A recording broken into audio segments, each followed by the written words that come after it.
Hello, this is Dr. Nanette Hoxon from the Altar of Mary. So, ito ngayon, sabi ko nasa landing site na tayo, i-check natin ngayon kung dito ba natin makikita yung sinasabi ni Prophet Isaiah na darating na Messiah. Siya ba ay wonderful? So, ibig sabihin, pag nandito ba kayo sa Altar of Mary at nakikinig, you feel wonderful? Kung hindi ka wonderful din, nasa ibang tribo ka. Kasi ang dito lang, ang invited lang ay yung nasa lineage ni Shem. Remember, si Noah may anak, si Japheth, si Shem, at saka si Ham. So, si Ham, yung mga descendants niya, sila Nimrod, which is negative yon, no? Unlike yung kay Shem, dito nanggaling ang the 12 tribes of Israel. So, ang focus is Shem. So, kung ayaw niyo mag-read dito or what, ay wala akong magagawa kasi hindi kayo Shem. Okay? So, pero yung mga Shem, wonderful talaga yung feeling nila. Sila yung makaka-feel nun. So, pagka na parang gusto niyo makinig sa The Altar of Mary and then you feel wonderful, then as a descendant kayo ni Shem. Wala na kasi tayong panahon. Dire-diretso na talaga ito. No? Basta kukunin namin yung 12 tribes of Israel. Ngayon, papasok tayo dun sa paging counselor. Ang napakagandang i-touch ngayon ay yung tungkol kay Kaloy at yung mother niya. Ano ngayon, as a counselor, as a God na counselor, ano ngayon ang iyong solution? So, ganito po yon, na kay mother na lang po tayo mag-focus. Kasi si mother, siya yung Gen X yun eh.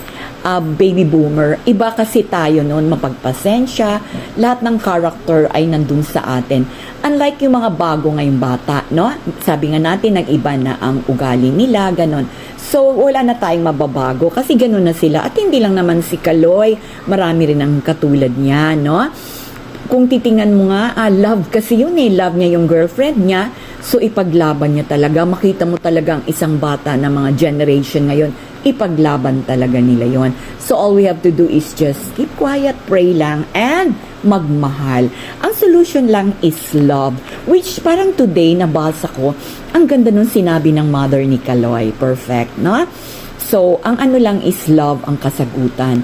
So, mahal mo ang anak mo, ano man siya, ano man yung pinili niya, tanggapin. Accept mo siya and i-support mo, no? So, actually, kung lesson nyo na, ay, hindi okay ang girlfriend ni Kaloy or what, ganito kasi tayo, we have to pray din. Give sa atin ni God yung mapangasawa o magustuhan ng anak natin. Pero since nandyan na yan, at masaya si Kaloy, support natin. Huwag tayo magsalita ng against din sa kanya. Kasi nasabihan din siya na red flag siya, so, kasi hindi nila maintindihan yung kanyang character, nasaktan din syempre at humingi siya ng kakampi. At si Kaloy being in this generation, kakampihan talaga siya, no? So, pagdating naman dun sa pera, ganun yun eh, mga nanay, kahit naman din ako nun, nangurakot din ako sa anak ko. Sino ba ang hindi, di ba? So, minsan mainis din yung mga anak natin. Kaya, kasi ang feeling natin, atin pa rin sila. Kung ano yung kanya, atin pa rin, no? We are part of that. So, yun lang, matuto tayong humiwalay na sa kanya yon, no? Na bibigyan naman tayo paghihingi tayo. Pero sa ngayon naman, sa dami ng pera ni Kaloy, hindi na rin naman niya yun iniintindi. Plus, nandun din siguro yung ibabalik din natin in whatever way, no?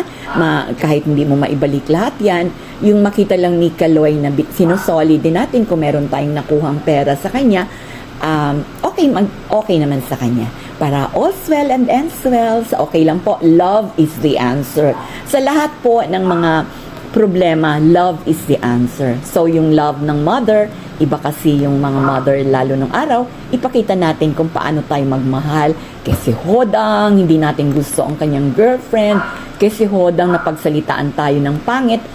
Ano lang, relax lang. Kasi sino ba ang hindi napapagsabihan? Ganun ang mga bata ngayon, prangka sila. Ma-hurt ka talaga, no? So all you have to do is just ignore and continue on loving him. Kasi ganun na sila ngayon. Wala na tayong magagawa. Okay? But, love lang. Okay, bye!